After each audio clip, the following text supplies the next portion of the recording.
Pinkan Mambo sentil Rizky Bilar agar ceraikan Lesti.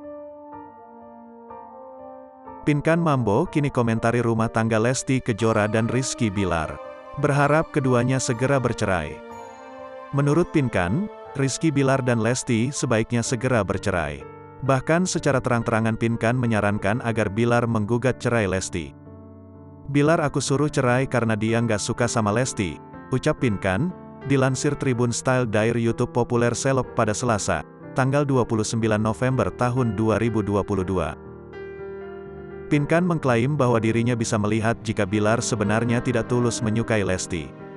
"Gue bisa lihat orang, matanya nggak suka sama Lesti gitu," terang Pinkan. Bilar kemudian disarankan Pinkan agar mencari wanita yang jauh lebih cantik dari istrinya kini. "Sorry Bilar ya, dia teman gue, teman baik. Tapi kalau nggak suka sama Lesti menurut gue lu cari yang cakepan dah."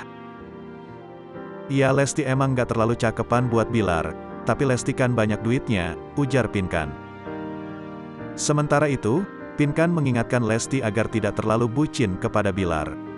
"Menurut aku Lesti jangan bucin, nanti kayak gue 3 miliar rupiah hilang," tuturnya. Pinkan Mambo sebut Rizky Bilar tak tulus mencintai Lesti Kejora. Apalagi Bilar sudah pernah berbuat KDRT. "Lesti mendingan ceraikan aja kalau kayak begitu tahun depan akan begitu lagi," tambah Pinkan lagi.